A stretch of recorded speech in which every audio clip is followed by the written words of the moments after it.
We're we talking about the conclusion of the four-issue miniseries from DC. From I said Marvel in the break, didn't I? You might have. Well, Uh, there is a Marvel in it, so I mean, yeah, it does I kind of don't make know what sense. happened to my brain there. But written by Josie Campbell and art by the legendary Doc Shaner. Which actually, now that I've just said that, I wonder. Could I have hope been. this is not the case, but I wonder if the reason this book feels like it got cut short is because Shaner was like, "I got four issues in me, Chief," and I think that's that's a that's the really best big I can give possibility. you. So yeah, we're talking about a new champion of Shazam. It was a four-issue miniseries that just concluded. And we taled about the first issue. We both really We liked the did. first issue, and We I really liked the really liked the first second issue. issue. And Yes. then, And then yeah, the thing about it is in the story, kind of a quick breakdown of the story is Billy Batson, aka the main Shazam, like his powers were going away and he's disappeared mysteriously and could only give his powers to one of his like many foster mhm, siblings. And he chooses Mary, who's the oldest and is on her way to college and just genuinely trying to be a real human being. mhm, But she's having to deal with more monsters showing up, getting kicked out of school because of said monsters, basically, and being forced to return home to a household where her siblings hold some type of animosity towards her because she's the only one who got to keep the powers, while mhm. also her balancing the fact that she really doesn't want to be back home. And she's kind of struggling with that whole being stuck syndrome that a lot of people in their lives just basically struggle with. It is a it's a very effective, as we were talking about in the break. Is it a very effective setup? I think we talked about this in the first issue. I think it's a great concept for a book. I really like for I think maybe for the first time ever, I can genuinely say I really liked the familial aspects of this book. I thought they were some of the best parts, Yeah. and I think everyone I, was like written very realistically to how like I think a situation like this would be handled if I like had superpowers and only one of us got to keep it, and I'd be like, yeah, nah, like I'm not gonna, I don't hate you, but I'm not really, yeah, you know, it's. I think thrilled. people always have this reaction where it is absolutely frustrating to see Mary's family react to her the way that they do. That is obviously Entirely only unfair. right, but it is very human. It's Mm-hmm. like I always have this conversation with people. I have a friend we've been talking about this forever about our favorite Harry Potter books, and the conversation got resparked by the absolute smash hit that is Hogwarts Legacy. True. And I've always said my favorite book. I don't know if it's my favorite. I think the best book is Five, The Order of the Phoenix, and she hates that book because Harry is a drag to spend time with. He is like a true in his puberty era teenage boy, and is Yeah, like a he is. fucking miserable hang. That's one of the things about the Harry Potter series is sometimes he's just a little shit, and you Yeah, just got to deal with it. but kids are, and that's my point about this Especially book at is that 15, I like was fucking horrible at 15. And especially, and also, like, I mean, obviously, also the fifth book, he's dealing with a lot of shit and being gaslit by an entire the society. universe The guessing by universe, everybody. he's being gaslit, and only like five people basically believe him, And which like is, 6 months ago, he watched a guy die, and nobody seems to give a shit about that. It's very yeah, weird. But he just book, mysteriously died. Like, the fuck? Go on. in this book, we have this like family of orphans who have once again been abandoned by somebody and have lost the one thing they thought made them feel special. Yeah. Not thought, but the one thing that not the one thing. Lost something that made them feel special. Their fucking superpowers, and they're upset about it. And they Yeah. treat this character who is going through a really rough time in her life poorly because of it. It is hard to watch. It is very human. Yeah. And I think I just wish we could have spent way more time with that part of the book. Unfortunately, Campbell either by her own design or by need be for canon introduces I think one of the worst villains I've read in a DC book in a while. Yeah, I think the problem I had with her, where I got to her reveal, was I'm like, oh, they just did this in Spider Verse, but they did it better in Spider Verse with like 3 lines. But also there's And like no you know the reason. second she walks onto the page that you're like, okay, Yeah, this is the villain. She walks in the that's the classroom villain. and I'm like, that's the villain because Yeah. why else would this professor be talking Yeah, it's like there's in this 4 issue book? What's the point of it? It's just that's the it's hard thing about mysteries though. It's very very difficult. But also the problem with it was they introduced the villain in the second issue, so it's like we've introduced like any of the players that could have been played, mm, especially now that we've settled ourselves back in Philadelphia or Fawcett City, whatever the fuck they wanted to call. I couldn't remember. Fawcett College in Philadelphia. Yeah. Got it. Hey, good way to combine it. I like that. But that is a big part of why I think the major deficit of this book. And there are things that I think are really working. Obviously, Doc Shooner's art is incredible. And I think the dialogue is really fucking good too. Like I think the core aspect of the story do a really good job. It's just it feels pacing really lets it down. And the pacing. This should be 6 issues minimum, and I think even more. I think it's better as a 10 issue. I think it would have been great as 2 volumes. There's two solid 5 issue stories. And what we mean by that, guys, is like basically we like explain what happened, but really the whole mystery and the reveal and the build-up kind of happens in the last half of the 3rd book, and the most of the 4th book is just exposition with a very quick ending. You say the last half of the 3rd book. I think you're being generous. She basically drops the mystery on us in like 2 pages. It's so weird. It's very weird. And like not enough hints going into it. And I think it's like the thing about mysteries is just so hard to set up and execute. And I mean that's why we don't really see as many movie mysteries as movies, because it's a short time to do it. And the ones that usually work well and the ones that usually stick with us are the series, like long form television series of mysteries. And what a 4-issue miniseries to me as like a concept, it really feels like what would akin to be 1 episode of television. Yeah. Like, and I feel like this book should have been like a movie length. It could have been done in 3 acts, but it feels like it was done in 3 acts, but the 2nd and 3rd act were just slapped in there really quickly. Like it was just like, oh, we read all this thing and I needed to figure out a way to cut through that. It feels very edited and it feels very limited for the story that I think was supposed to have been told. Yeah, which is a shame because I think thematically Campbell has something like pretty great here. I really like the doubt that this character is suffering with because she is a woman living in this sexist society. I mean, obviously, I think it's a little ham-fisted, especially when she meets the what's that guy? What's his fucking name? The insulter or whatever that guy. I don't remember. One of the weirdest villains ever. It's like I understand it thematically. It's really interesting, and I'm sure a thing that millions and billions of women have dealt with, especially in the comic industry. That scene is like not great.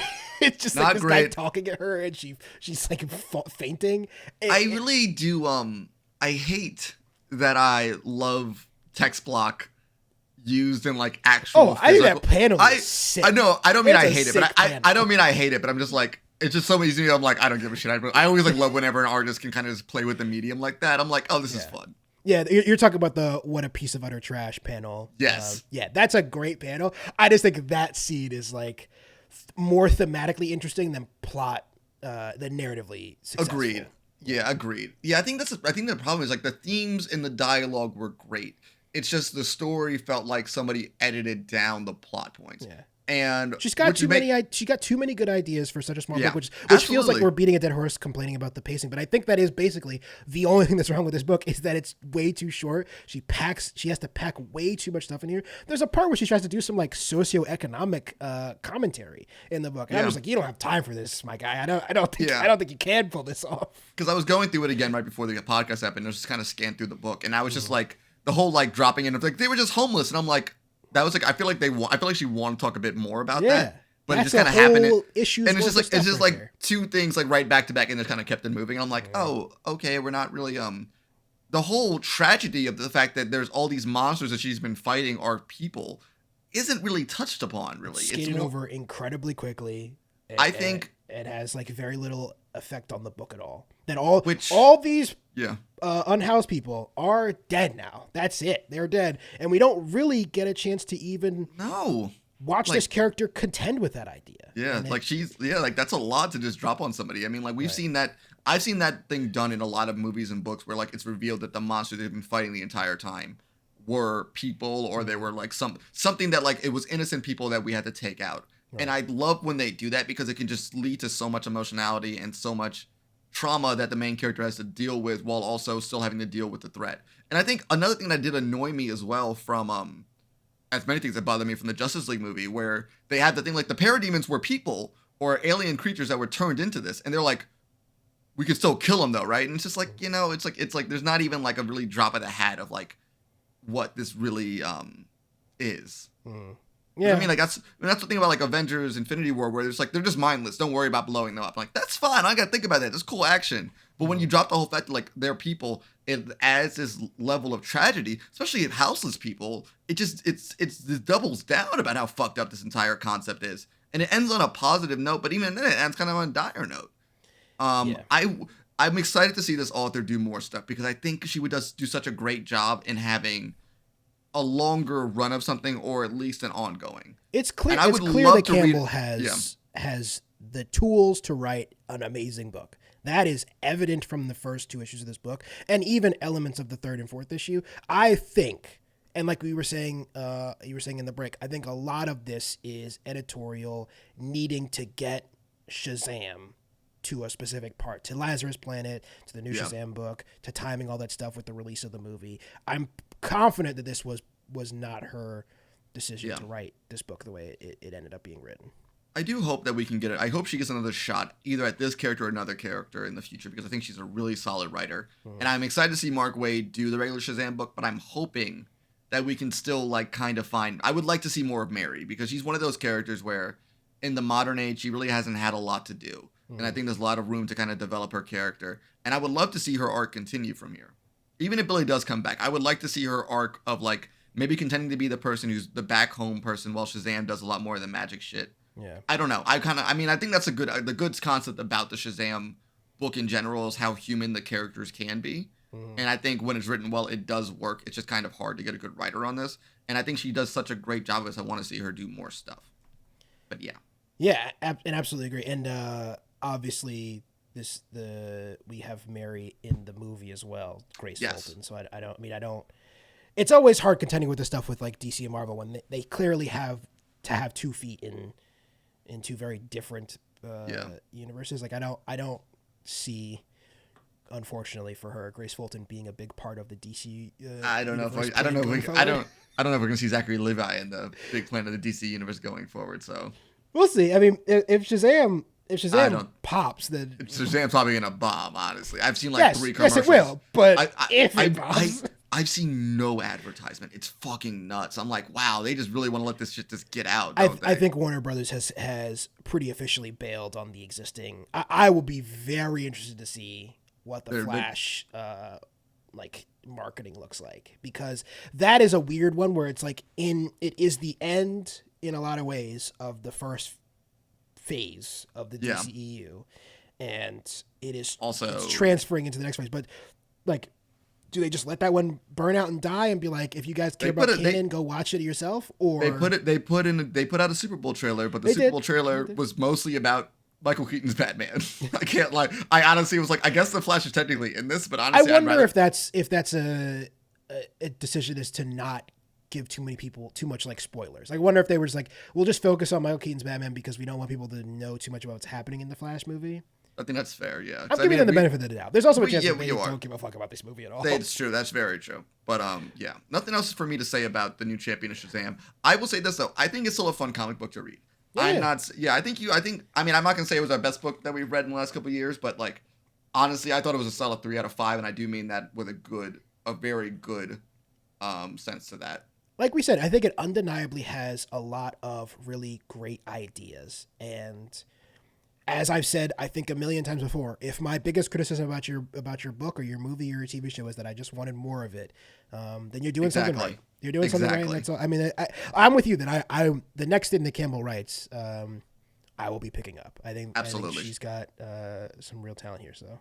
This is a great resume to have with a fantastic artist. Yeah, I mean, if for nothing else, just pick this shit up for the Doc Shaner art. I mean, Shaner is like, one of my. I still rock with like the real abstract shit. I'm not gonna lie, I'm weird like that. But if I'm not doing an Andres Sorrentino book, then I think Doc Shaner and like Dan Morrow, who's been doing the Batman and Superman World's Finest book. It's like this very kind of throwback, but such a clean way they do it. And I just like, it's just like you like a superhero book. I want all of my superhero books to look like this when they're not getting fucking weird. And it is what's the word? I think Shazam lends itself great to Doc Shanner's art because you get these like obviously very big panel moments of transformation. You get the Shazam moment at least once an issue, and Shazam can just cook on those like all those moments, and I think he capitalizes really well. I hope these two team up again. I would be surprised if they do, but I would love to see Campbell and Shane team up again. This was a good collaboration. Me as well. But anything else for the people, Corey? No, nothing else from me.